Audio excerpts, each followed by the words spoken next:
Le marché de la décoration est en forte croissance sur Internet. C'est ce que révèle l'étude réalisée par Precepta sur ce sujet.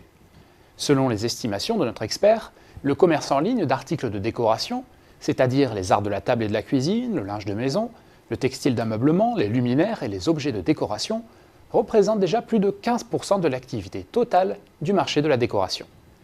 D'ici 2020, les ventes en ligne pourraient même frôler les 20%.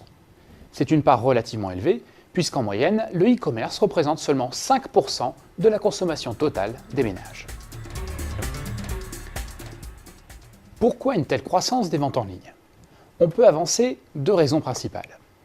D'abord, côté demande, plus le poste est sensible aux arbitrages de consommation, comme c'est le cas dans le domaine des articles de décoration, et plus cela favorise le e-commerce. Autrement dit, les ménages achètent de plus en plus leurs articles de décoration sur le web, car Internet est synonyme de bonnes affaires. Deuxième raison, la forte croissance des articles de décoration vendus en ligne, un niveau de structuration de l'offre qui est très élevé. Avec une telle croissance de l'activité sur le web, les distributeurs traditionnels sont passés à l'offensive sur la toile, ce qui a logiquement stimulé la demande. Longtemps relégués au second plan par la dynamique d'innovation des pure players, les enseignes physiques reviennent sur le devant de la scène Internet. Certaines se sont donné les moyens de combler rapidement leur retard en la matière, en rachetant des pure players de la vente en ligne.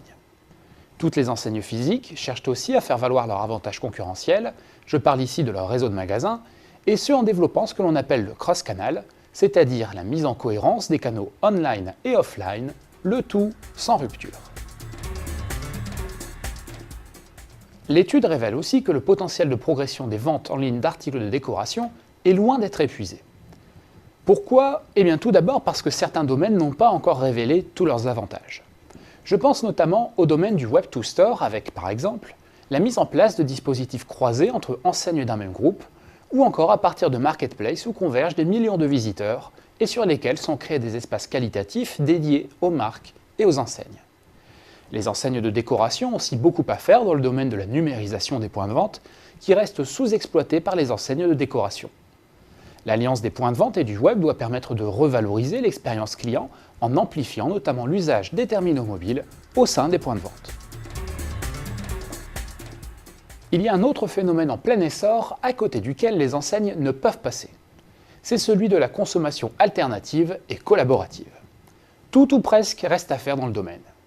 La consommation collaborative peut être définie comme le nouvel essor des formes traditionnelles de partage, de troc, d'échange, de location ou de don, autrement dit, de solutions de consommation alternatives à l'achat de produits ou de services neufs.